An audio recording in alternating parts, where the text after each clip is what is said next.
সামনে নির্বাচনের আগে কোরআনের দলের বিপক্ষে বহু ইস্যু খুঁজবি, জোরে কোন কথা ঠিক কিনা? সেদিন একজন বলতে, হুজুর আপনারা 71 সালে কি করছেন হুজুর, জনগণকে ভুলে গেছে। আরে পাগলা, তোরা 2 দিনকার বাচ্চা রে।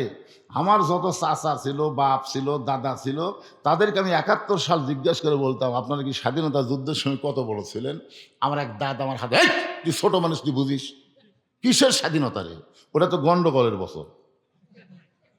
আমি আমার এলাকার একটা মুরব্বীর মুখে শুনিনি যে স্বাধীনতার বছর, সবাই কয় গন্ডগোলের বছর। আসলে স্বাধীন হয়নি তো, স্বাধীনতার নামে বাংলাদেশ ভারতের অধীন হয়ে গেছে। ধরে কথা কর না কেন ভাই, স্বাধীন হচ্ছে।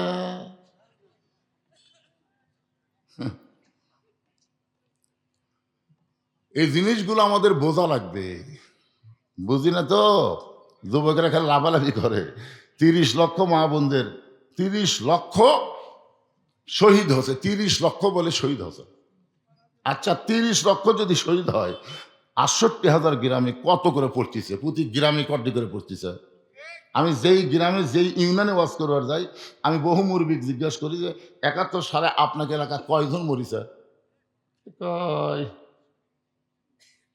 আমার তো জানা নাই। সাইড থেকে একজনটা 2-1 মরতে পারে। তাহলে প্রতি ইউনিয়নে, গ্রাম না, প্রতি ইউনিয়ন 2-4 জন 5 জন করে যদি মরে, হিসাব করে দেখা যাবে 50,000-ই হবি না, তার 30 লাখ থেকে হলো।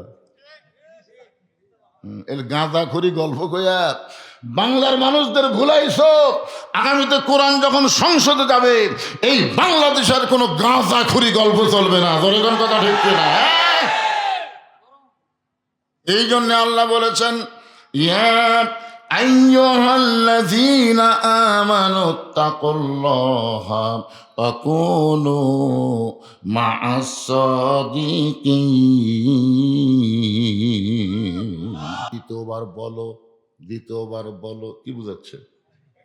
একবার বলেছে এই কথা, দ্বিতীয়বার বললে এটাতে কি ধরবি? আবু জেহেল 3 ধাপ পিছনে যায় বলতেছে, আবু বকর তুমি না নরম মানুষ, তুমি নরম মানুষ, এত গরম হইলে। আবু বকর বলতেছে আল্লাহর নবীর বিরুদ্ধে কথা শোনার পরে কেউ যদি নরম ভূমিকা পালন করে, তাহলে বুঝতে হবে সে আর মুসলমান নাই, সে মুনাফিক হয়ে গেছে। আমাদের বাংলাদেশে নবীর বিরুদ্ধে কথা বলে, আল্লাহর নাকি আগামাতা নেই, আল্লাহর বলে আগামাতা নেই, এইরকম কথা আবুল সরকার বলে। আর বাংলাদেশের কিছু সুশীল বুদ্ধিজীবী তার কে আবার পক্ষ নেই। আল্লাহর কোরআনের রাষ্ট্র কায়েম হলে একটা নাস্তিকও বাংলার জমিনে থাকবে না। জোরে কোন কথা ঠিক কিনা? তুই ইসলাম মানিস না, তুই থাক। তুই আল্লাহ মানিস না, তুই থাক। কিন্তু আল্লাহ ইসলাম মানিস না, আবার ইসলাম আল্লাহর বিরুদ্ধে কথা বলবি, মানিস না, থাক। বিরুদ্ধে বলার তো কোনো অধিকার নাই। জোরে কোন আছে নাকি? আবু জাহেল বলতে, যাও বকর, তোমার নবী আমারে কইল আজকে রাত্রেবেলা বাইতুল মুকাদ্দাসে গিয়ে 2 রাকাত নামাজের ইমামতি করেছে, সেখান থেকে 7 আসমান পাড়ি দিয়ে আল্লাহর আরশে গেল। আল্লাহ নাকি তোমার নবীকে 5 ওয়াক্ত নামাজ দিল। আবু বকর শোনো, আমি জীবনে 2 বার বাইতুল মুকাদ্দাসে গেছি, যেখানে যাইতে লাগে 30 দিন, আসতে লাগে 30 দিন। আর তোমার নবী কইল আজকে রাত্রেবেলায় নাকি বাইতুল মুকাদ্দাসে নামাজ পড়াইছে। এখন বল আবু বকর, এই কথাকে বিশ্বাস করা যায়? আবু বকর মুচকি হাসিতে বলেন, আবু জেহেল, এই কথা যদি আল্লাহর নবী বলে থাকে, তাহলে 1 বিন্দু মিথ্যা বলে নাই। আবু জেহেল কয়, আমার সকালটাই মাটি রে, আমার সকালটাই কি হলো, মাটি হয়ে গেল। আমাকে একজন বলতে, হুজুর আপনাকে যে সবচাইতে ওস্তাদ, তার যে ফাঁসি হবে আপনি জানেন? মানে আল্লামা সাইদি হুজুর ব্যাপারে আমার তিরস্কার করতেছে হাসিনার সময়, যে হুজুর সবচাইতে বড় হুজুরের যে ফাঁসি হবে আপনি জানেন? তখন আমি হাত ধরে বললাম, চলো চা খাই। চা খাবার চাই আমি বললাম, ভাই রে আমাকে 1 কাপ দাও, আর 2 কাপ দুধের চা দাও। তখন আমাকে বলে, হুজুর 2 কাপ ফ্যান। বলে, তুই আমাকে একটা ভালো খবর দিছিস, হুজুরের ফাঁসি হবে, এই জন্য খুশি হয়ে 2 কাপ। উনি যখন দুধের কাপ মুখত দিছে, তখন বলতেছি, পাগলা, আল্লামা সাইদি হুজুরের ফাঁসি হবে, কিন্তু তোর যে মৃত্যু হবে, যেই কিছু মৃত্যু হবে, চুম করছে, চমকা উঠলি কেন?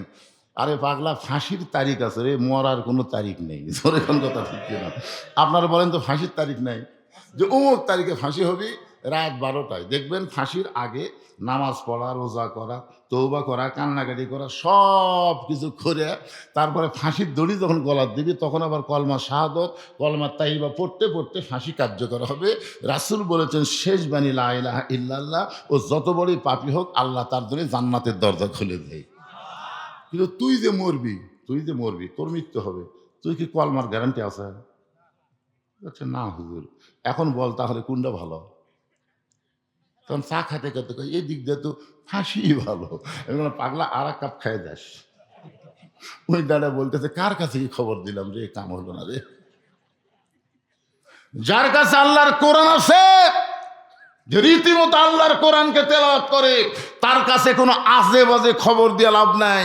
কারণ কোরআন হলো খবরে ওয়াহিদ, 1 নম্বর খবর। ধরে কোন কথা ঠিক কি না? অন্যায় ভাবে যাদের ফাঁসি দেওয়া হলো, আল্লাহর কোরআন বলতেছেন, ওয়ালা তাকুলু লিমান ইউকতালু ফি সাবিলিল্লাহি আমওয়াতুন বাল আহইয়াউ ওয়ালাকিন লা তাশউরুন।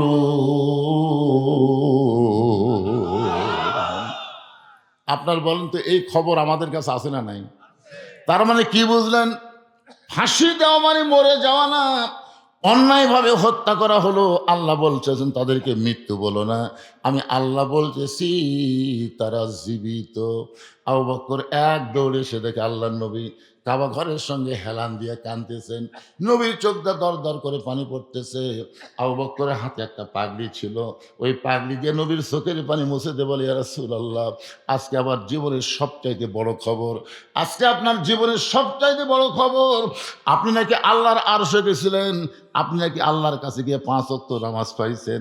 ওগো আল্লাহর নবী, আপনি বাইতুল মুকাদ্দাসের মধ্যে গিয়ে নামাজ পড়াইছেন, সেখান থেকে 7 আসমান পাড়ি দিয়ে আল্লাহর আরশে গেলেন। নবী গো, এই বছরে আপনার জীবনে সবচাইতে বড় কষ্ট হলো আপনার চাচা আবু তালেব দুনিয়া থেকে বিদায় নিছে। দ্বিতীয় কষ্ট হলো দরদের বিবি খাদিজা দুনিয়া থেকে চলে গেছে। আপনার তৃতীয় কষ্ট হলো তাইফের ময়দানে গিয়ে আপনি রক্তাক্ত হলেন। এত কষ্টের পরে আপনি আল্লাহর আরশে গেলেন, আল্লাহ পাক আপনাকে 5 ওয়াক্ত নামাজ দিল। আপনি কেন কাঁদতেছেন হুজুর? আপনি চোখ দিয়ে পানি বের করবেন না। রাসূল বলে, আবু বকর, এই খবর তোমাকে কে দিল? আমি যে আল্লাহর আরশে গেলাম, বাইতুল মুকাদ্দাসে নামাজ পড়ালাম, এই খবর তোমাকে কে দিল? আবু বকর বলে, রাসূলুল্লাহ, এই খবর সকালবেলা আবু জেহেল আমাকে দিছে। রাসূল বলে, তোমার কি বিশ্বাস হয়?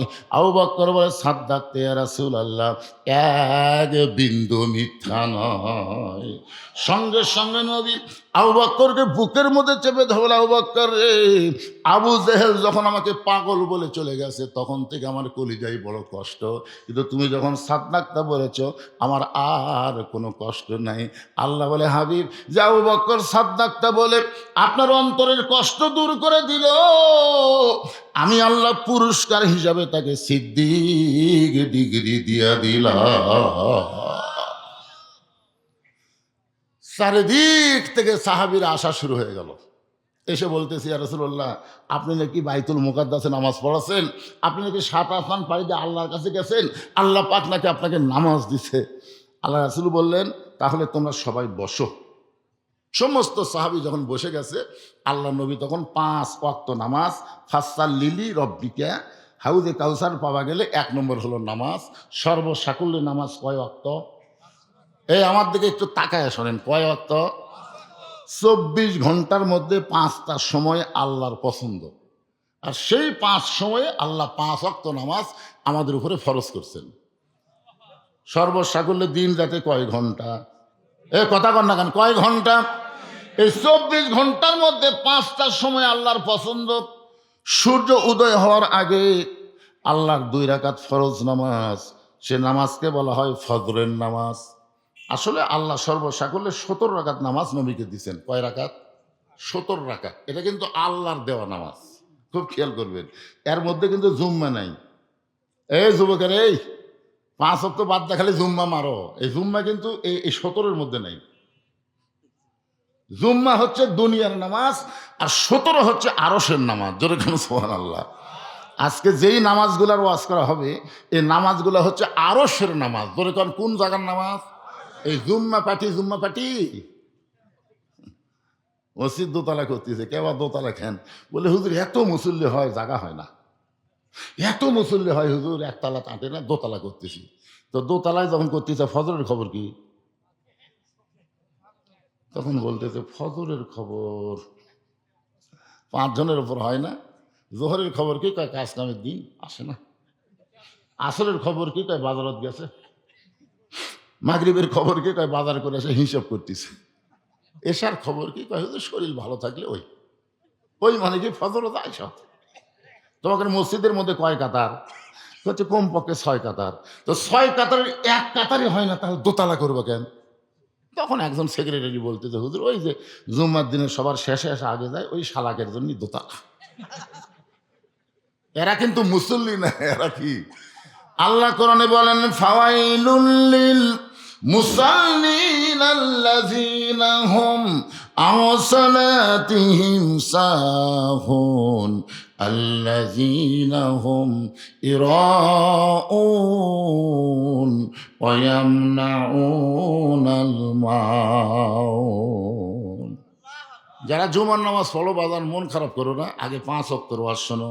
জুমার নামাজের কথা অবশ্যই আমি বলবো, কারণ সেই নামাজ সম্পর্কে আল্লাহ বলেছেন ইযা নুদিয়া লিস-সালাতি মিন ইয়াউমিল জুমআ ফাসআউ ইলা যিকরিল্লাহ।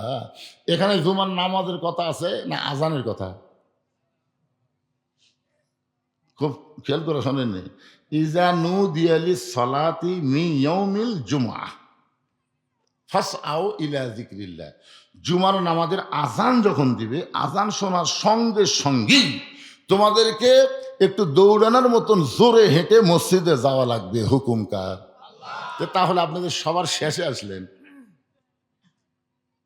কি খবর? নিয়ত করছে আল্লাহ আল্লাহ। আর বইয়ের বেড়া তো বাচ্চা হয়েছে, যদি পুত্র সন্তান হয় পীর সাহেবকে একসঙ্গে ভাত খিলাবো।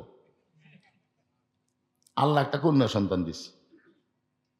পরের বছর আবার যখন বইয়ের পেটে বাচ্চা হয়েছে নিয়ত করছে আল্লাহ এবার যদি একটা পুত্র সন্তান হয় ইমামকে একসঙ্গে ভাত খিলাবো। সেইবারও আল্লাহ একটা কন্যা দিছে, আবার চান্স দিছে আমার মতন। আমি কিন্তু 2 মেয়ে বিয়ে দেওয়ার পরে লাস্টে আর একটা চান্স দিছি।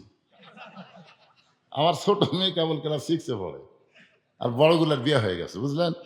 তো পরের বার আবার যখন বইয়ের পেটে বাচ্চা হয়েছে রাগ করে বলতেছে আল্লাহ এবার যদি একটা পুত্র সন্তান দাও তাহলে শয়তানকে একসঙ্গে ভাত খিলাবো।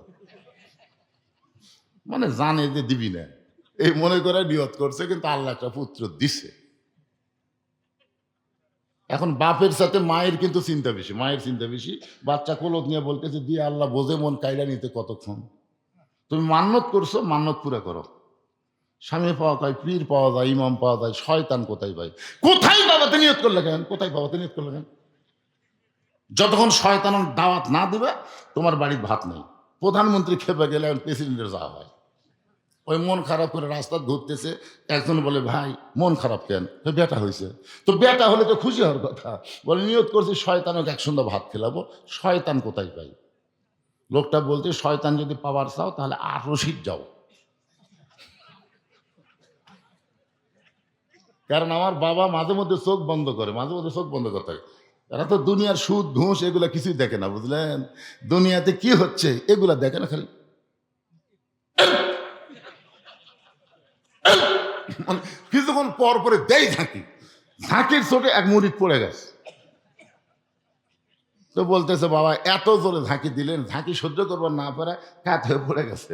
তখন বলতে চোখ বন্ধ করে দিয়ে কাবার ধার মুরগি ঘুরতেছে, এর থেকে ইলের ধাক্কায় খেতে দিলেন। তখন হাই রে বাবা কুটি, বাবার কুটি কাবারে।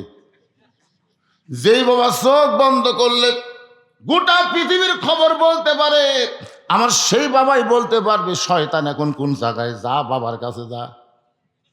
ওই শয়তানকে পাওয়ার জন্য বাবার কাছে গেছে। বাবা কয় খবর কি? কয় বেটা হয়েছে। তো বেটা হয়েছে তো নিয়ত কি? বলে শয়তানকে একসঙ্গে ভাত খাওয়াবো। শয়তান খুঁজে পাচ্ছি না, আপনি খুঁজে দেন তো। বাবার হাতে একটা লাঠি ছিল, মারছে বাড়ি। তুই নিয়ত করে পারিস না বেটা হলে পীর সাহেব ভাত খিলাবো। পীর সাহেবের নিয়ত করছি বেটি আছে, ইমামের নিয়ত করাও বেটি আছে, শয়তানও খিলে বেড়েছে বেটা আছে। ওই বাড়ি খায়া মন খারাপ করে আসতেছে, রাস্তার মধ্যে হুজুরের সাথে ইমামের সাথে দেখা। ইমাম বলে কি বাবার মন খারাপ কেন? বলে বেটা হয়েছে। তো বেটা হওয়া তো ভালো, আলহামদুলিল্লাহ। শয়তানকে ভাত খাওয়ানো নিয়ত করছি। কোথায় গেছিলে? কই বাবার কাছে গেছিলাম, পিটন দিছে। ইমাম সাহেব বলতেছে বাবা কাবা কিছুই লাগবি না, লাগাতার 3 জুম্মা তুমি খালি মসজিদের শেষ কাতায় নামাজ পড়বে। তুমি খেয়াল করে দেখবে সবার শেষে কে আসলো আর সবার আগে কে গেল। একই ব্যক্তি যদি 3 দিন এই আমল করে, সে মানবরূপী শয়তান, তাকে এক সুন্দর খাওয়ালেই তোমার মান্যত পুরা হবে। যাও তুমি খালি খেয়াল করে দেখবে লাগাতার কয় জুম্মা? 3 জুম্মা। সবার শেষে কে আসলো, সবার আগে কে গেল। একই ব্যক্তি যদি এই আমল 3 জুম্মা করে, তাহলে এই মানুষ রূপী শয়তান, ওকে এক সুন্দর খাওয়ালেই তোমার মান্যত পুরা হবে। আপনারা বলেন তো মানুষের মধ্যে শয়তান আছে না নাই?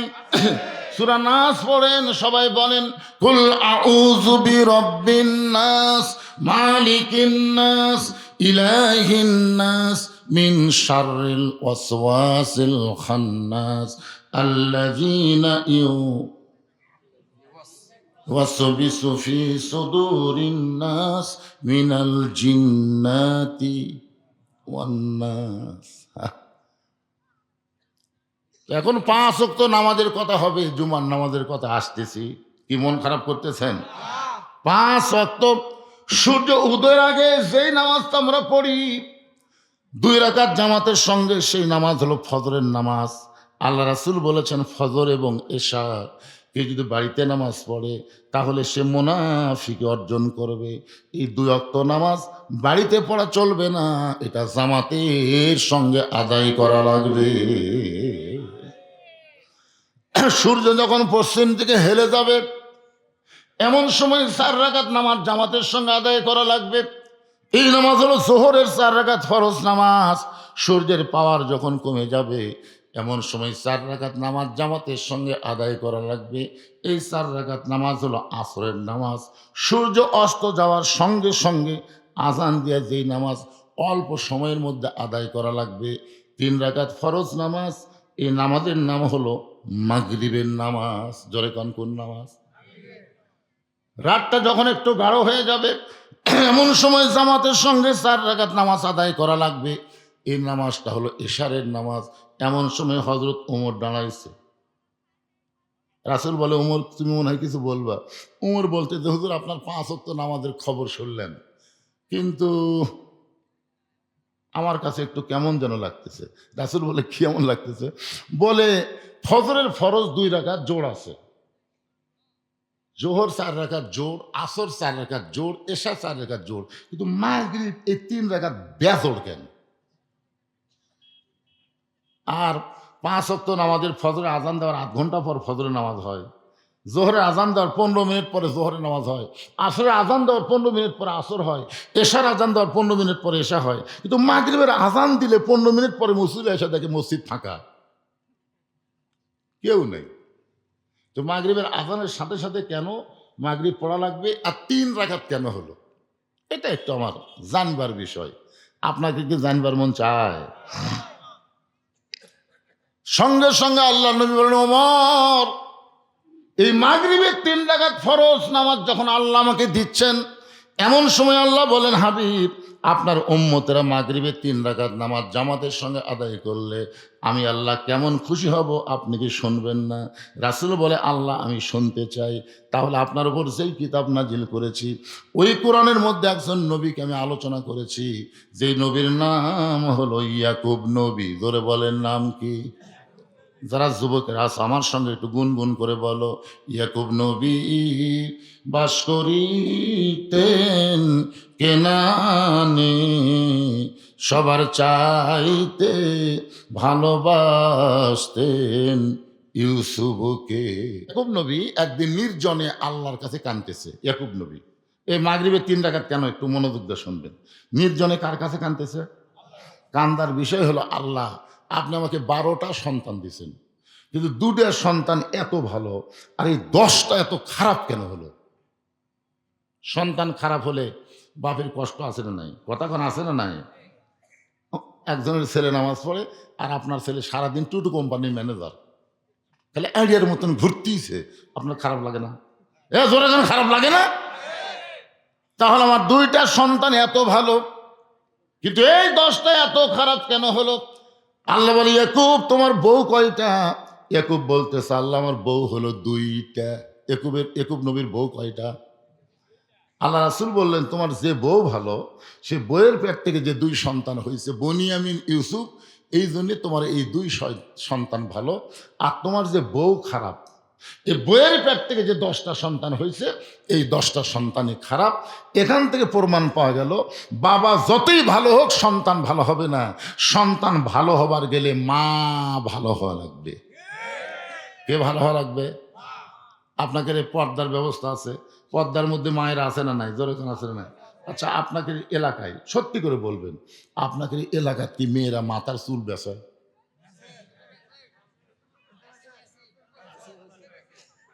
একেবারে জানিয়ে করছেন না বুঝে?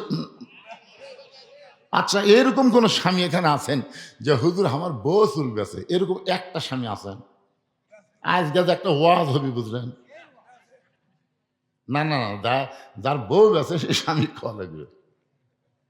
হায় হায়, শোনেন, মেয়ে মানুষ মারা গেলে, আপনাকে এলাকায় মেয়ে মানুষ মারা গেলে কয় কাপড় দেন? 5টা কাপড় দেন না? আপনারা বলেন তো, পুরুষের 3টা, মেয়েদের 5টা। পুরুষের মতোই কিন্তু মেয়েদেরকে 3 কাপড় দেওয়া হয়, কিন্তু আলাদা 2 কাপড় 2টা জায়গার জন্য সেট করা হয়। একটা হলো সিনা বাঁধ, আর একটা হলো মাথা বাঁধ। এখন চিন্তা করেন, যে মেয়েটার মাথা মরার পরে বান্ধা দেওয়া হলো, সেই মেয়েটা জীবিত অবস্থায় মাথার চুল বেচা খেল, এই মেয়েটার রেজাল্ট কি? এই মায়েরা যারা বসে আছেন, একটু মনোযোগ দিয়ে শোনেন। তার চুল কিভাবে বেচে জানেন? 1 টাকা এইদিকে দেয়, এইদিকে চুল দেয়। 1 টাকার সমান চুল হলে 200 টাকা। হাই রে চুলের দাম রে! এই যে 10,000 টাকা, এই সব জানে 10,000 টাকা কেজি। সামান্য একটু চুল কম আছে, এখন ফেরওয়ালা বলতেছে, ভাবি 1 টাকার সমান হতে আর সামান্য লাগবে। তো বলতেছে, ভাই রে, সারা সপ্তাহ তো আমি ছিঁড়িছি রে। মানে আপনি যে প্যারাশুট তেল কিনা দিয়েছেন, জুই তেল কিনা দিয়েছেন, ওটা গেলে গেলে হাওয়া, লাভ নেই। সারা সপ্তাহ ছিঁড়িছে, ছিঁড়া তো এই হলো। ভাবি আর সামান্য। তখন ঘরের মধ্যে যায়, একটু ধৈর্য ধরো ভাই, আসতেছি। ঘরের মধ্যে যা মুড়া চিরুনি দিয়ে, বুঝলেন, কেন চুলের মই দেয়। হায় চুল ছিঁড়ে আনে, বলতেছে, ভাই এখন দেখেন তো হইতে না। তখন চুল এই ফেরওয়ালাকে লাড়ায় ছাড়ে পল্লার উপর দিয়ে বলতেছে, ভাবি একটু কম আছে, অসুবিধা নেই, আগামী সপ্তাহ ধরে দিবেন। এখন আপনার বলেন, আপনার বইয়ের চুল যদি একটা ফেরওয়ালা লাড়ায় ছাড়া কিনে, আপনার সে বইয়ের খবর কি? একটু মনোযোগ দিয়ে শুনবেন। বাবায় আনন্দে মাতিয়া সাগরে ভাসাইয়া, সেই যে চইলা যায় খবর লয় না। মাজন ধরিয়া উদরে কতই যতন করে, 10 মাস পরে পায় প্রসবের বেদনা। এমন দরদি ভাবে কেউ হবে না আমার মা গো। একেবারে রক্ত মাখা জামা ওই 10 জন ইয়াকুব নবীর কাছে নিয়ে আসছে। মাগরিবের 3 রাকাত নামাজের কথা বলতেছে, একটু মনোযোগ দেন। রক্ত মাখা জামা নিয়ে আসছে, এসে বলতেছে, বাবা বহু চেষ্টা করছি, ইউসুফকে বাঘের হাত থেকে বাঁচাবার পারিনি, কিন্তু জামা বাঁচাছি। কি বাঁচাছা? ইয়াকুব নবী তাকায় দেখে জামা খালি রক্তে মাখা, কিন্তু বাঘ যে ধরিছে তার কোনো চিহ্নই নাই। আপনি ইউসুফকে ধরার আগে ইউসুফকে জামা খুলে ধরিছে না জামা সহ ধরছে? তো জামাত রক্ত মাখা আছে, কিন্তু ছিঁড়া নেই, কিছু নেই। ইয়াকুব নবী বুঝবার পারলেন, এই 10 জন সন্তান ইউসুফের ব্যাপারে ষড়যন্ত্র করতেছে। তিনি ঘরের মধ্যে জামা নিয়ে গিয়ে আল্লাহর কাছে 2 হাত তুলে বললেন, আল্লাহ, আমার ইউসুফ যেখানে আছে তুমি তাকে হেফাজত করো। আপনার বলেন তো, বাবার দোয়া সন্তানের ব্যাপারে আল্লাহ কবুল করে কি করে না? আমি কিন্তু বাবার কথা বলেছি। এখানে আবার অনেকে দয়াল বাবা চিন্তা করবেন না, কারণ আমাদের বাংলাদেশে নিজের বাবার চাইতে দয়াল বাবাকে অনেকে বেশি ভালোবাসে। ধরে কারণ কথা ঠিক কে না? আমার দয়াল বাবা কলা খাবা, এরকম গান আছে না নাই? আর একজন বক্তা আছে, ওর কাছে খালি বাবার ফ্যাক্টরি। এরকম একটা বাবা, আমাদের বাংলাদেশ এক বক্তা নাই, দয়াল বাবা, কেবলা বাবা, এ বাবা, শালি বাবা, এ বাবা, খালি বাবা আর বাবা। শোনেন, তিনটা বিষয়ে তিনজন বাবাকে আপনারা খুব মজবুত করে রাখবেন। একটা হলো আদি পিতা আদম আলাইসাল্লাম, একটা হলো জাতির পিতা ইব্রাহিম আলাইসাল্লাম, আর একটা জন্ম দেওয়া বাবা। এই তিনটা বাবা দুই করা যাবে না। কেউ যদি বলে আমার জাতির পিতা দুইটা, বুঝবেন ওর জাতির মধ্যে ভেজাল আছে। আদি পিতা দুইটা বলা যাবে না, দুই বাপে জন্ম দিছে এটাও বলা যাবে। ইয়াকুব নবী আল্লাহর কাছে ফরিয়াদ করলেন, আল্লাহ দোয়া কবুল করলেন। ইউসুফকে কূপের মধ্যে ফেলে দিয়েছে, বণিকেরা যাওয়ার সময় পানি তৃষ্ণা লাগলো, ওই কূপের মধ্যে গিয়ে দেখে পানির উপর একটা পূর্ণিমার চাঁদের মতন সন্তান আছে। ওই সন্তানকে তুলে সবাই বলে আমি নিব, আমি নিব। বণিকের সর্দার বলে তাহলে টুকরা টুকরা করে নেওয়া লাগবে। বলে টুকরা টুকরা না, একে বিক্রি করে যেই টাকা হবে সেই টাকা আমরা ভাগ করে নেব। এখন ইউসুফ ছোট্ট মানুষকে বাজারে বিক্রি করতে নিয়ে যায়। দুইজন খরিদ্দার বাজারের মধ্যে ঘুরতেছে, ওই সময় মানুষ বেচা কেনা হইতো। ইউসুফের দিকে তাকায় জোলাইখা পাগলি হয়ে বলতে, স্বামী গো, এই যে ফুটফুটে সন্তানকে আমি গ্রহণ করতে চাই, এই সন্তানকে আমি গ্রহণ করতে চাই। বণিকের সর্দার মনে মনে চিন্তা করে, মেয়ে মানুষ যখন কোনো জিনিস পছন্দ করবে তার দাম বেশি চাইলে কোনো সমস্যা। আপনি বগলে যদি জয়পুরহাট যান, আপনি ঠকিছেন। আপনি বগলে কাপড় কিনবার যাবেন, একেবারে 600 টাকা কাপড়ের দাম 1200 টাকা চাবি। আর এরকম কাপড় বাড়ি করে ভাবি এইটা আমার মানবি, ভাবি আরে হায়। এই জন্যে মেয়ে মানুষ কোনো জিনিস পছন্দ করলে দাম বেড়ে যায়। যখনই বণিকের সর্দার বুঝবার পারছে ইউসুফরে পছন্দ করছে একজন নারী, তার নাম হলো জোলাইখা। জোলাইখার নাম কি? 1 লক্ষ স্বর্ণ মুদ্রা। আজিজ মিসর বলে কি এত কি এর দাম হয়? জোলাইখা বলতেছে বহু বছর সংসার করলাম, এখন পর্যন্ত সন্তান দিবার পারলা না। একটা সন্তান কিনবার চাই, এখানে তোমার টাকা বাজলো কোন জায়গায়? 1 লক্ষ স্বর্ণ মুদ্রা দিয়া ইউসুফকে জোলাইখা কিনে নিয়ে বাড়িতে যায়। নিজের সন্তানের মতন তাকে লালন পালন করে, নিজের সন্তানের মতোই লালন পালন করে। কিন্তু এক সময় ইউসুফ বড় হচ্ছে। সুবহানাল্লাহ খান। আচ্ছা বলেন, একটা পুরুষ মানুষ, একটা ছেলে বড় হলে, একটা বালক যদি, একটা ছেলে যদি বালক হয়, তার মধ্যে কিছু সিমটম দেখা যায় না? কথা কানা যায় না? আমরা তো অনেক সময় না বালক হয়ে থাকতে চাই। খুব খেয়াল করবেন, একটু পুরুষ হচ্ছে পুরুষ। এই জন্য আল্লাহ রাসূল বলেছেন, দাড়িমোট যতদিন বাচ্চাদের না উঠবে, সেই বাচ্চা যদি পরপুরুষ হয়, দুলা ভাইয়ের সাথেও শালা থাকা যাবি না। আমার কথা কি বুঝতে পারলেন? দাড়িমোট যতক্ষণ না উঠবে ততক্ষণ মেয়া মেয়া লাগে। যখন কি লাগে? মেয়ার মতন লাগে। ভাইজান আপনি সামনে বসে যান, মন খারাপ করেন না, অসুবিধা নেই। একটা পুরুষ মানুষের একটা ঢপ আছে তো, একটা চেয়ারে নাই, এ যখন আছে না, নাই কথা কর না। ইউসুফের দাড়ি মোচ গজাইছে, যেই পুরুষের মতন ইউসুফের চেহারা হয়েছে, এমন সময় জোলাইখা ইউসুফের দিকে তাকাই, মিন শাররিল ওয়াসওয়াসিল খান্নাস, ভিতরে শয়তান বলতেছে, জোলাইখা তোর আজিজ মিসর বুড়া হয়ে গেছে, কি টকবগা যুবক। ও জোলাইখা, ইউসুফ তো তোর নিজের কেউ না, আজ থেকে নিজের করে নাও ভালোবেসে। জোলাইখা ইউসুফের চেহারা থেকে প্রেমে পড়ে যেই মাত্র ইউসুফের গায়ে হাত দেয়, সঙ্গে সঙ্গে ইউসুফ বলতেছে হারাম হারাম। জোলাইখা চমকে গেছে, কিসের হারাম? ইউসুফ বলতেছে, এভাবে আমার গায়ে হাত দিবেন না। এতদিন আপনি আমাকে নাড়াচাড়া করেছেন, তখন আপনার শরীরের মধ্যে কোনো গরম পাই নাই, কিন্তু আজকে কিভাবে আপনি আমার গায়ে হাত দিলেন? আমার দেহে কেন গরম লাগতেছে? কুল্লু নাবিউন মাসুম আইন, আল্লাহ প্রত্যেকটা নবীকে বেগুনা মানায় দিছে। জোরে কান সুবহানাল্লাহ।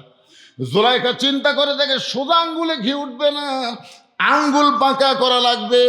আঙ্গুল বাঁকা করার জন্য জোলাইখা ইউসুফকে নিয়ে গেলেন নির্জন ঘরে, 10টা দরজায় তালা দিয়া একেবারে নির্জন ঘরে নিয়ে গেল। ইউসুফ রে, এখন তুমি কি করবা? লক্ষ্য করে দেখো, তুমি আর আমি ছাড়া কেউ নাই, আমার মনের বাসনা পুরা করা লাগবে। ইউসুফ চোখের পানি বের করে বলতেছেন, ইন্নী আখাফুল্লাহ, আমি আল্লাহকে ভয় করি। আমি কাকে ভয় করি? জোলাইখা বলতেছে, এখানে কেউ নাই, তুমি আর আমি, তুমি আর আমি, কেউ নাই। ইউসুফ বলতেছে, কেউ না থাকলেও আমার আল্লাহ সব দেখবে।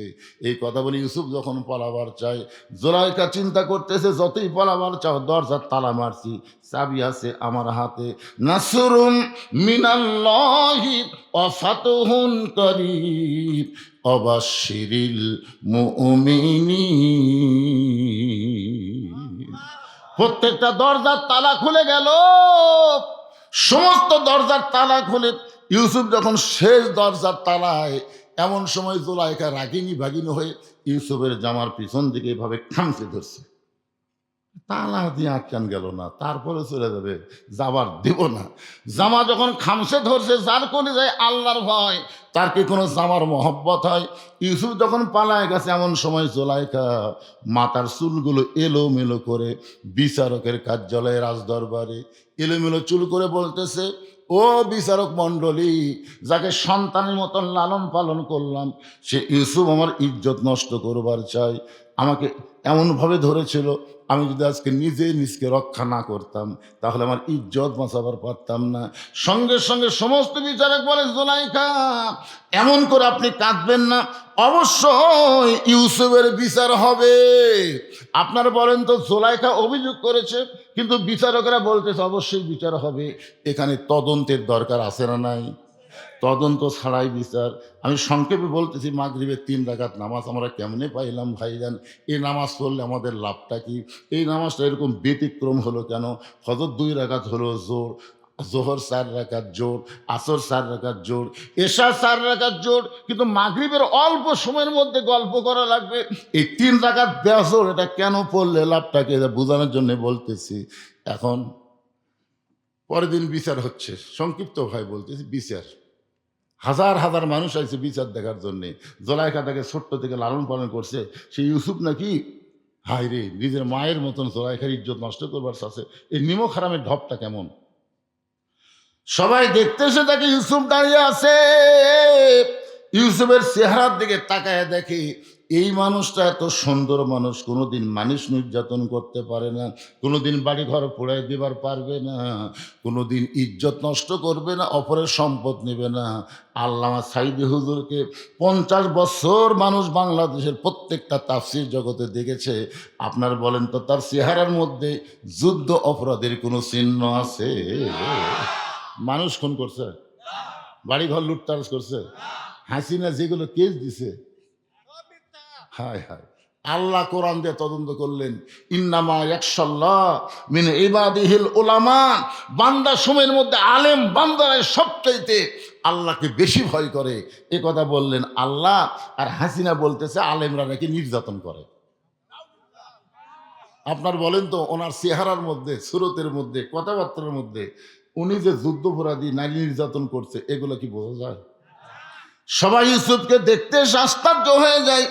এত সুন্দর মানুষ, এত সুন্দর মানুষ ওই জুলাইখার ইজ্জত নষ্ট করবে, এটা বিশ্বাস হয় না।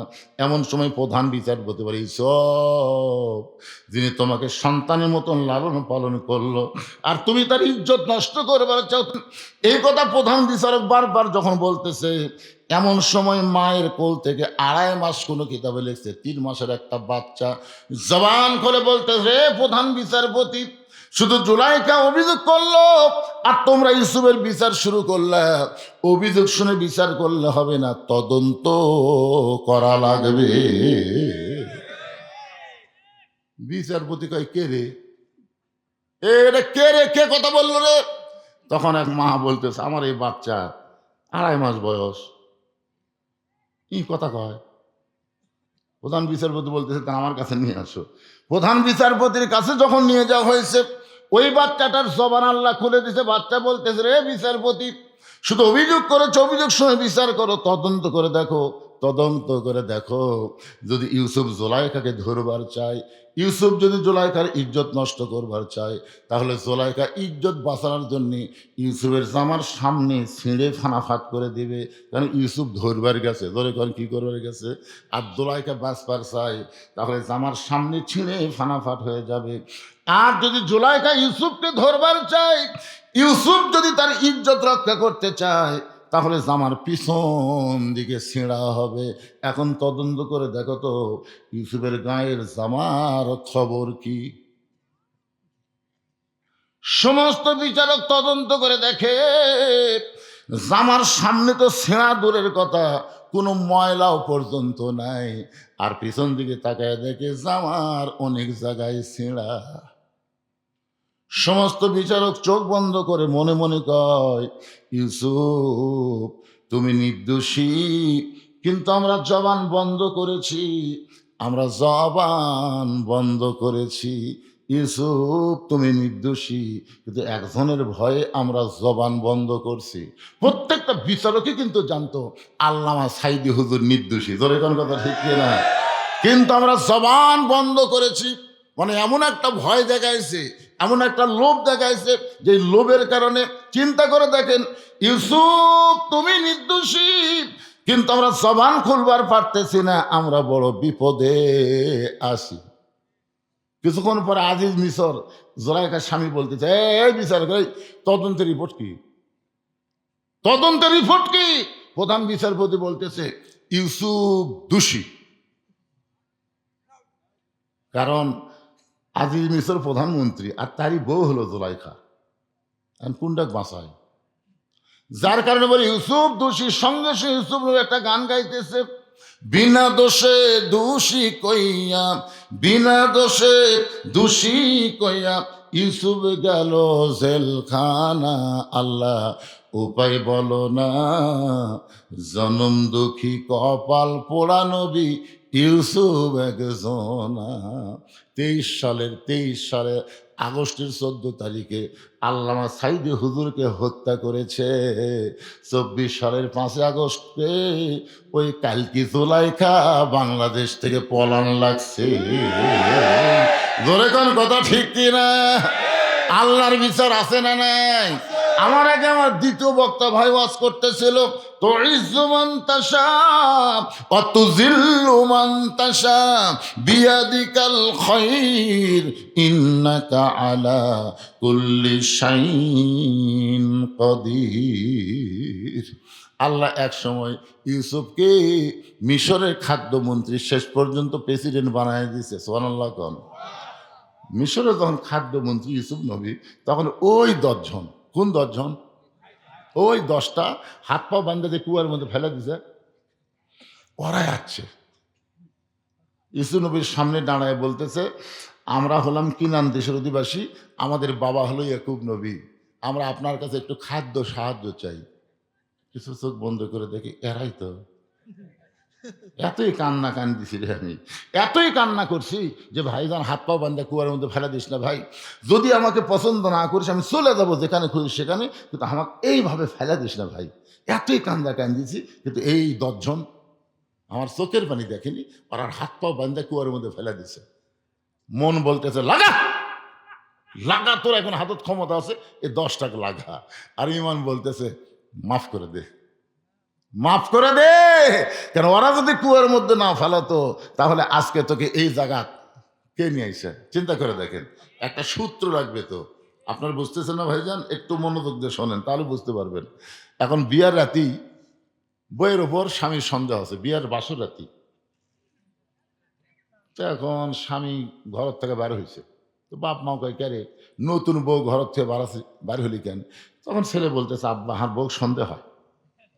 কি সন্দেহ? কয় বিয়ার আগে প্রেম করছে। তোর বাপ কয় তুই কি দেখছু? কয় দেখিনি। তো সন্দেহ করিস কে? এরা যুদ্ধপরাধী, এরা মানুষ খুন করছে। কখন করছে? কয় স্বাধীনতার আগে। বাপ মা কয় এই পাগল, বউলিয়া করে রাখা, আর যেন প্রেম না করে তুই খেয়াল করবো।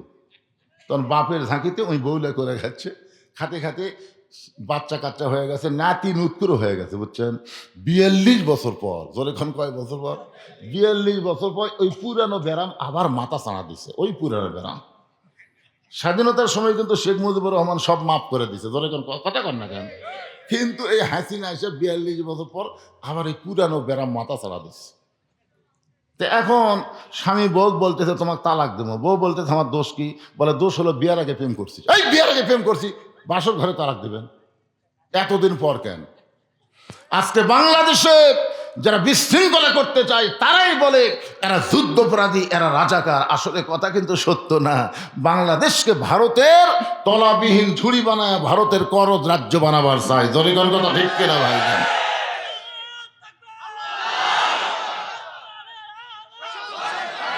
লিল্লাহে তাকবীর।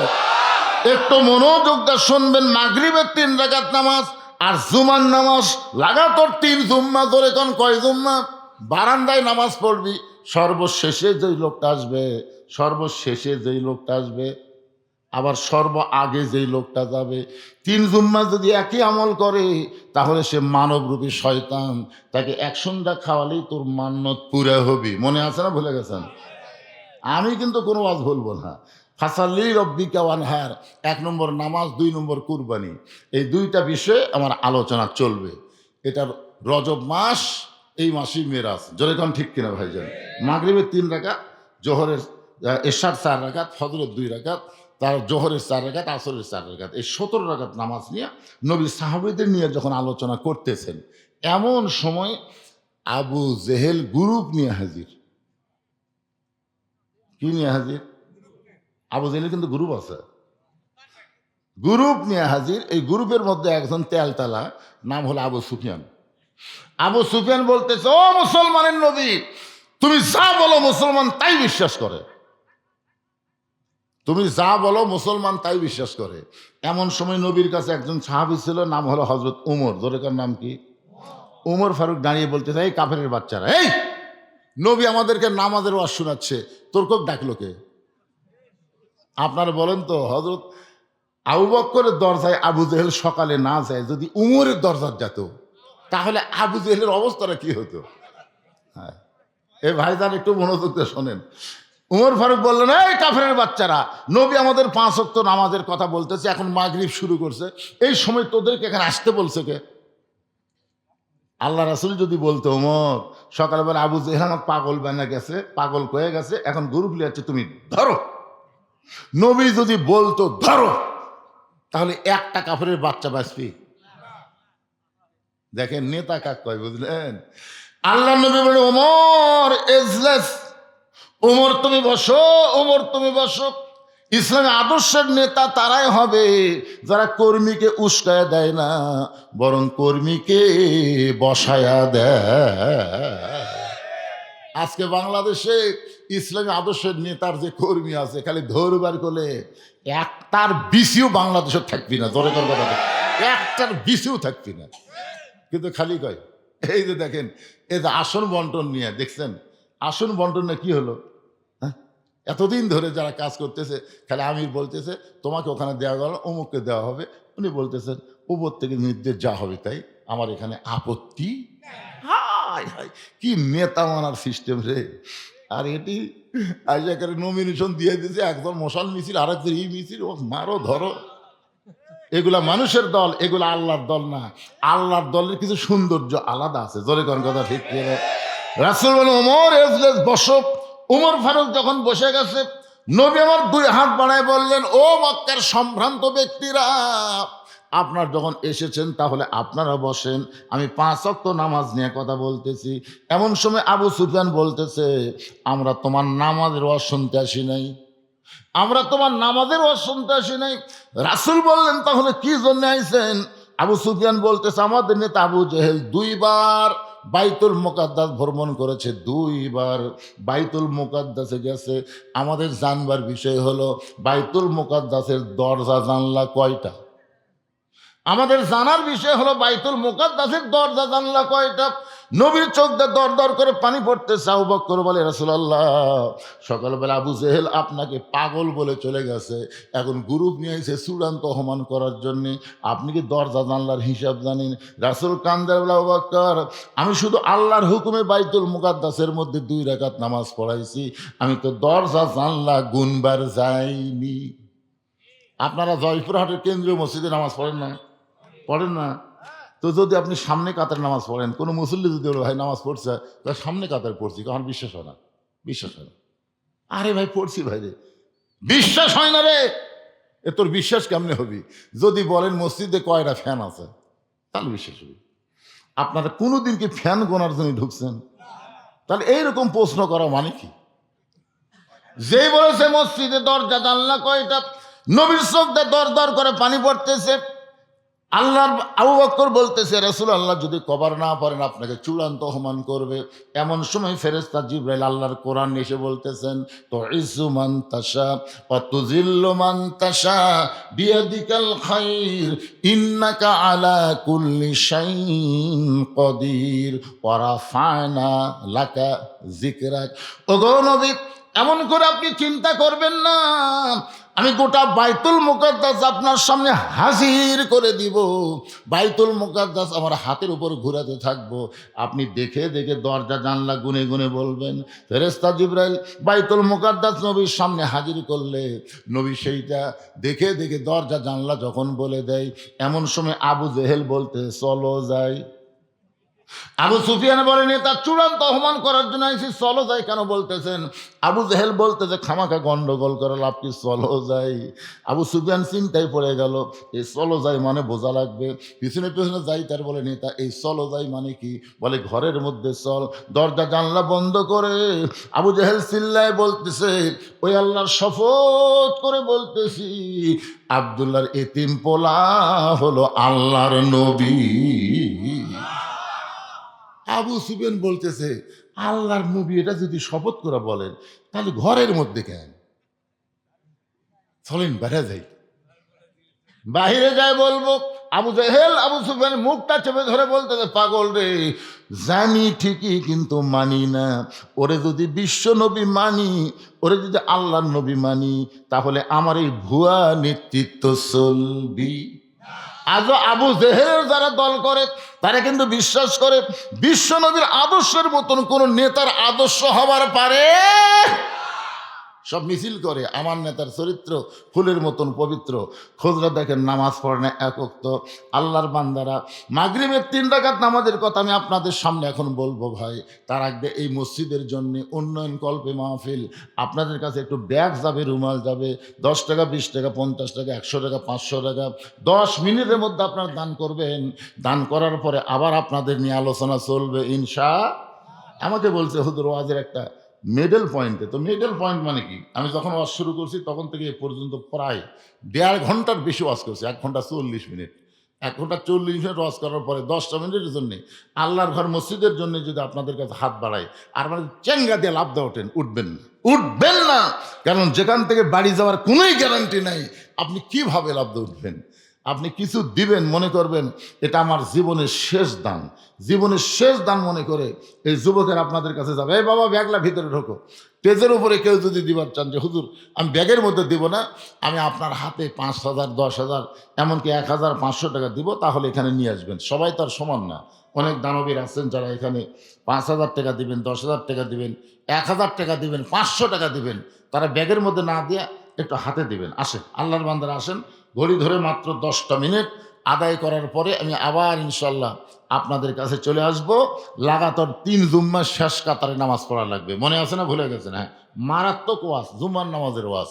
ইজা নুদিয়া লিস-সালাতি মিন ইয়াউমিল জুমআ ফাসআউ ইলা যিকরিল্লাহ। এত গুরুত্ব দিয়ে যেই কোরআনে আয়াত নাজিল করে আল্লাহ বললেন, আর সেই নামাজের সবার শেষে এসে আগে যায়, এদের রেজাল্ট কি আমাদের জানার দরকার আছে না নাই? এই দরকার আছে না নাই? হ্যাঁ, এই জন্যে ধৈর্য নিয়ে বসেন। এই ব্যাগের মধ্যে দিচ্ছে কেন? মাহফিল কমিটির ছেলেরা কথা এখানে এখন আসো তো, খালি ব্যাগের টাকা তুললি হবি না, টেজের তোলা লাগবে না। এটা কিসের জন্য আদায় হচ্ছে? মাহফিলের জন্যে না মসজিদের জন্যে? তো মসজিদের জন্য। এই মসজিদে যারা, যে মসজিদের মাহফিল, এই মসজিদে যারা নামাজ পড়েন কারা কারা একটু হাত তোলেন তো দেখি। এই আপনার পাতুরিয়া, পূর্ব পাতুরিয়ার কারা কারা একটু হাত তোলেন? পূর্ব পাতুরিয়ার সরকার পাড়ার কারা কারা একটু হাত তোলেন তো ভাই। এই পাড়ার লোকই নাই।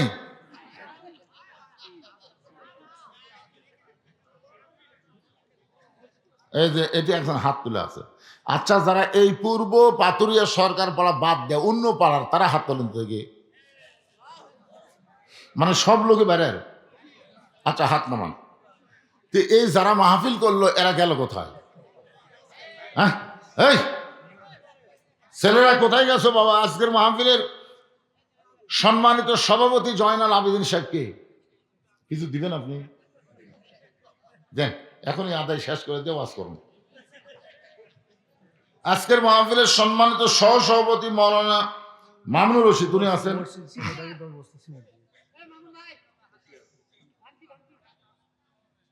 মসজিদের কি সেটা কি? এই মসজিদের সেক্রেটারি সাহেব 10 বস্তা সিমেন্ট দান করবে, লোকই নাই। এ পূর্ব পাথরের লোকই নাই, এরা কি কবি, বাইরের লোক আর কি কবি। এই মসজিদের সভাপতি কে রে? মসজিদের সভাপতি কে?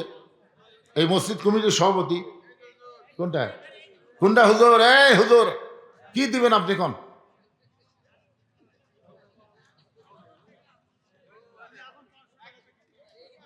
এখন 500, পরে কিছু দিবেন না?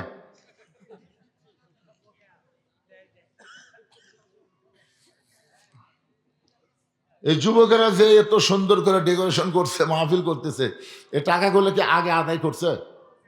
এই গ্রাম থেকে কি আগে আদায় করছে? যদি করে থাকে নতুন করে বারবার শোনেন, মসজিদের মাহফিল তো বাইরের লোকেরা আসে ওয়াজ শুনবেন, এদের কাছ থেকে টাকা পয়সা নিলে মন খারাপ করে। আপনাকে মসজিদ আপনারা সাইজ করবেন। প্রত্যেক পাড়ায় পাড়ায় মসজিদ আছে না নাই? জোরে করে আছে না নাই? হ্যাঁ, প্রত্যেক পাড়ায় পাড়ায় মসজিদ আছে, যার পাড়ার মসজিদ তাই সাইজ করবেন। এখানে আপনারা বাইরে থেকে বেশিরভাগই লোক আছেন, গ্রামের লোকই নাই। তো সভাপতি সাহেব 500 টাকা দিবেন। আজকের মাহফিলের সভাপতি সাহেব দান করছেন, সভাপতি উঠে গেল নাকি? এটা তাই বসে আসবে সেটা কিন্তু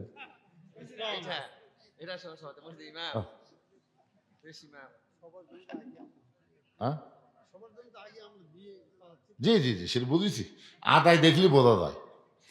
সবাই একটু দরুদ পড়েন, আল্লাহুম্মা সাল্লি আলা সাইয়্যিদিনা মাওলানা মুহাম্মদ ওয়া আলা আলি সাইয়্যিদিনা শাফিআনা।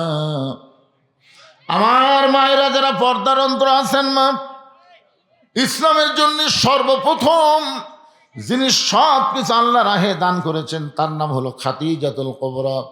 নবীর দরদের বিবি খাদিজার সঙ্গে জান্নাতে যাওয়ার জন্য আপনারা আল্লাহর ঘর মসজিদে দান করবেন। আমি মেয়েদের বলে দিলাম, মেয়েদের কাছে আপনারা যাবেন, মেয়েরাও দান করবে।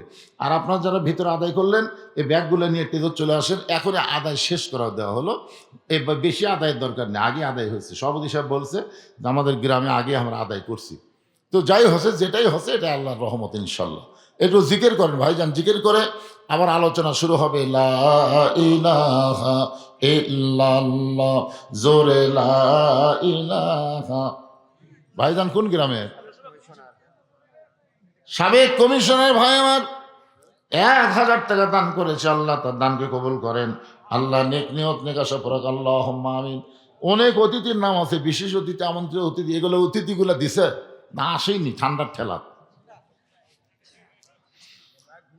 প্রথম জুম্মায় ওই বারান্দায় বসে দেখতেছে সর্বশেষে কে আছে। প্রথম জুম্মায় তাকে সর্বশেষে ওর বাপের ছোট ভাই চাচা আছে। আপনারা বাপের ছোট ভাই কি কন? প্রথম জুম্মায় দেখে চাচা শেষে আছে। ও এখন মনে মনে চিন্তা করে, আল্লাহ কাজ কামের ভেঙে চাচাই না হয় শেষে আছে, চাচা যেন আগে না যায়। খেয়াল করে দেখতেছে চাচাই আগে চলে গেছে। 3 জুম্মা, ধরে কোন কয় জুম্মা? দ্বিতীয় জুম্মায় দেখে চাচাই শেষে, চাচাই সবার আগে চলে গেল। এখন ফাইনাল জুম্মা, ওই মসজিদের মধ্যে ঢুকে বলতেছে, আল্লাহ দরকার হলে আরো 3 জুম্মা দেখবো, কিন্তু আজকে যেন চাচা শেষে না আসে। কারণ শয়তানকে দেখবার চাই, শয়তান যদি বাপের ভাই হয় তাহলে দেখতে কেমন লাগে। আল্লাহর কাছে বলতেছে, আল্লাহ চাচা যেন শেষে না আসে। কিন্তু ওই চাচাই সবার শেষে আছে। এখন বলতেছে, আল্লাহ আজকেই তো শেষ দিন, চাচা যেন সবার আগে না যায়। আল্লাহ যে কোনো একজন তুমি সবার আগে বের করবে, আমি আরো 3 দিন দেখবো, কিন্তু চাচা শয়তান হোক দেখবো না। কিন্তু যতই দোয়া করছে কাম হয়নি, ওই চাচাই সবার আগে বের হয়ে চলে গেছে। ওই একদিক দিয়ে খুশি, একদিক দিয়ে বেজার। খুশি হওয়ার কারণ হলো শয়তান পাওয়া গেল, মান্নত পুরা হবে। আর বেজার হওয়ার কারণ হলো চাচাই যে শয়তান হলো। নামাজ শেষ করার পরে ভাসতে চাচার বাড়িতে গেছে, গিয়ে বলে, চাচা আগামী সোমবার আমার বাড়িতে আপনার দাওয়াত দুপুর বেলায়। চাচা ছোট বাচ্চার মতন কান্দে। কান্দার কারণ হলো বর্তমান বেটার বইয়ের অত্যাচারে বেটার বাড়িতে খাওয়া হয় না, আর ভাস্তার বাড়ির চাচার দাওয়াত ভাগ্যের ব্যাপার। ধরে কোন কিসের ব্যাপার? বর্তমান বেটার বইয়ের অত্যাচারে বেটার বাড়িতে খাওয়া হয় না। বলেন তো এরকম ছেলে আছে না নাই? এত ভালো ছেলে ছিল, সেই ছেলেটা বিয়ে করার পর এমন নষ্ট হয়ে গেল।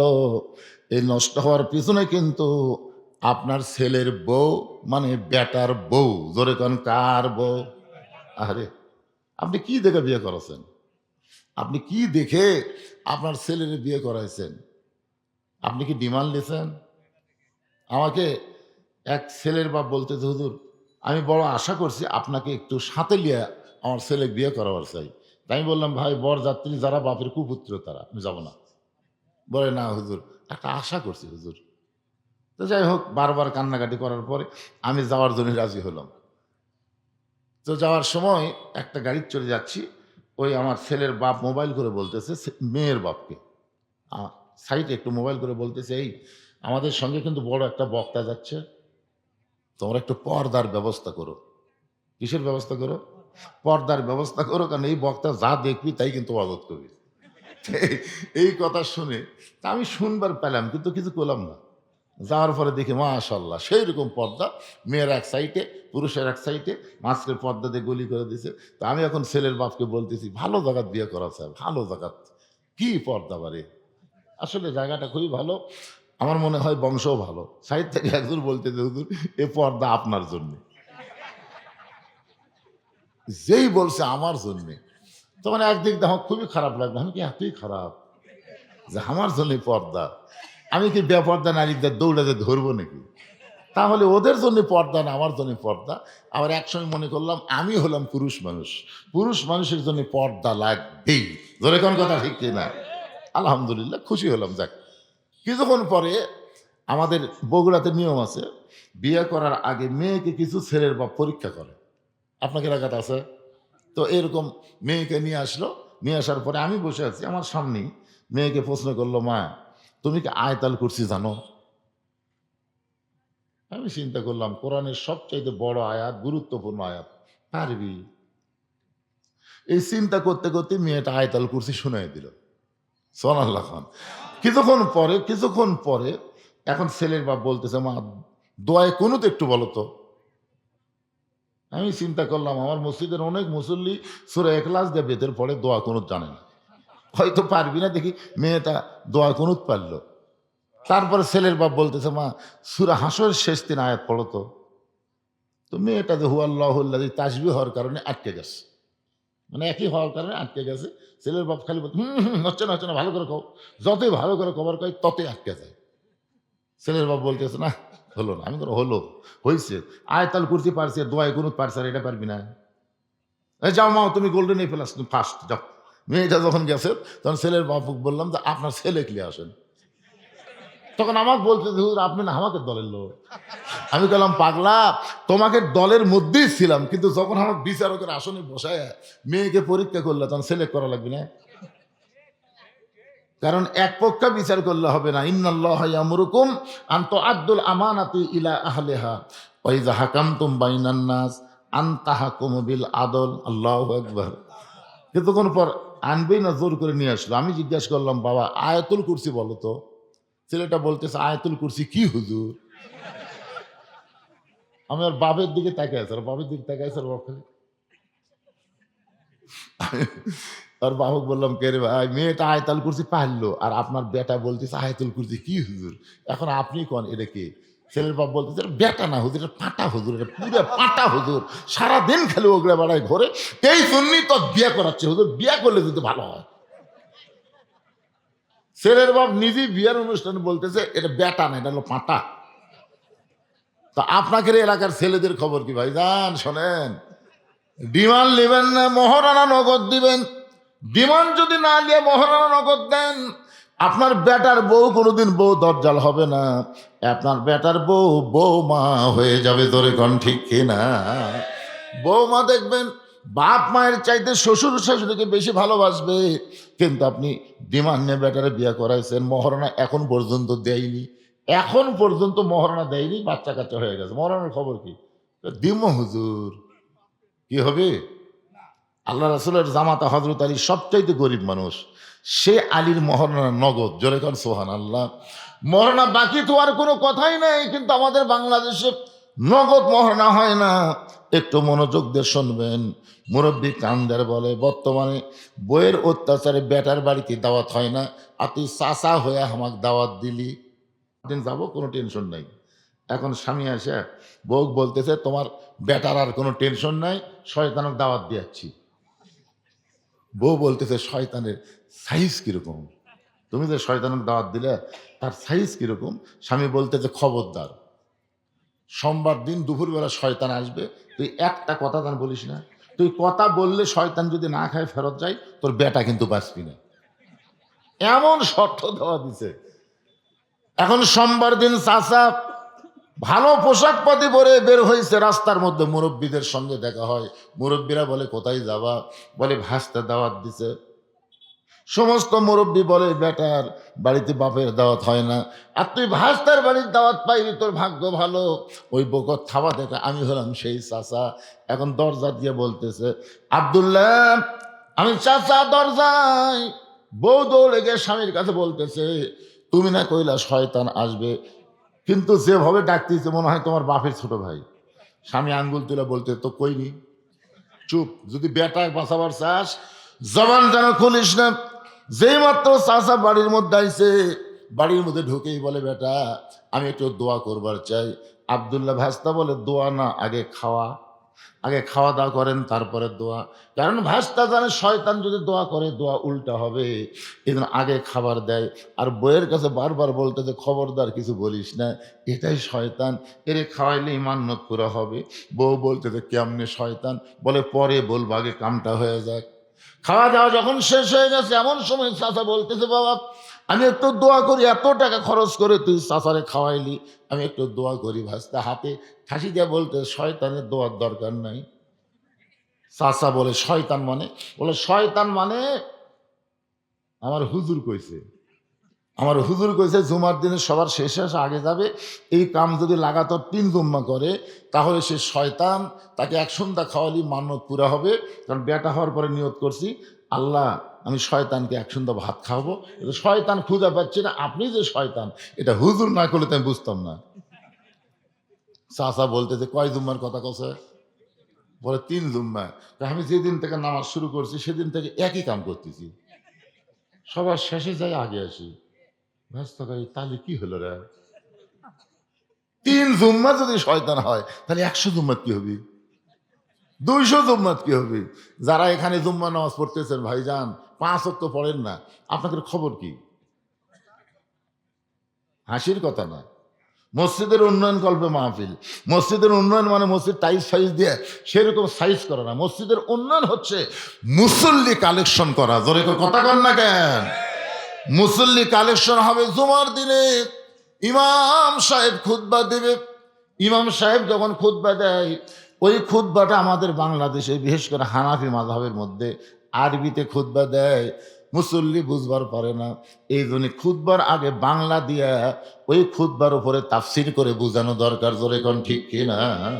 যেরকম এখানে একজন বলল, বর্তমান প্রেক্ষাপটকে সামনে নিয়ে হুজুর যেন তাফসির করে। বর্তমান প্রেক্ষাপট কি?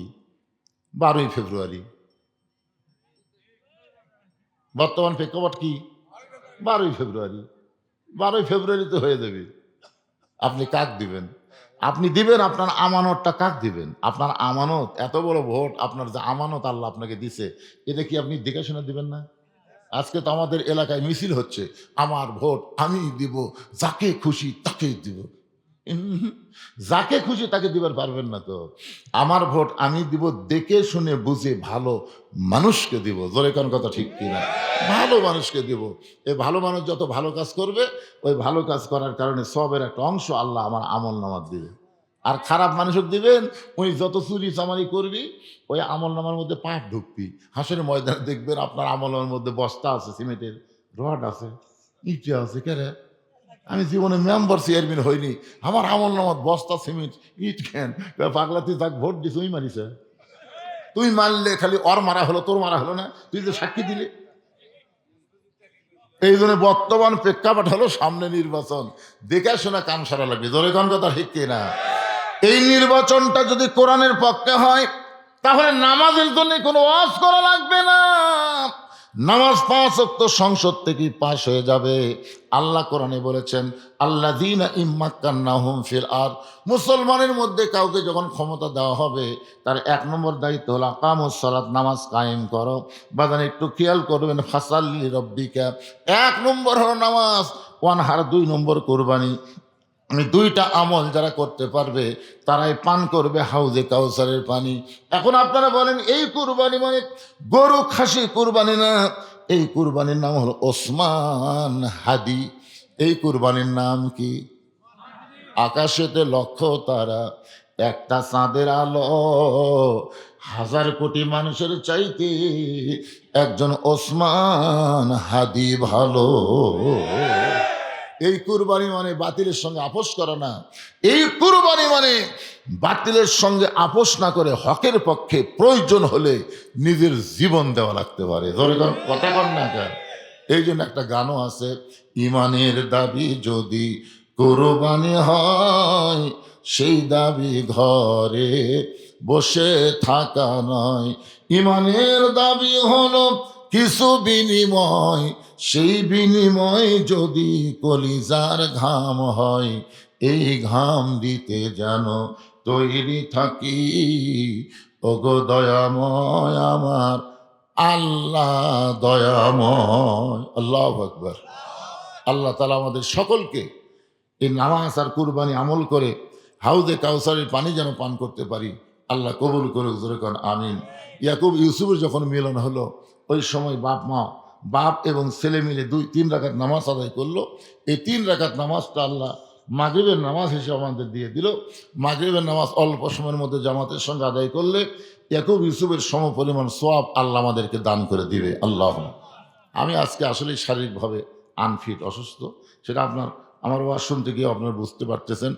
মুখটা শুকে যাচ্ছে, আমি কথা বলতেই পারতেছি না।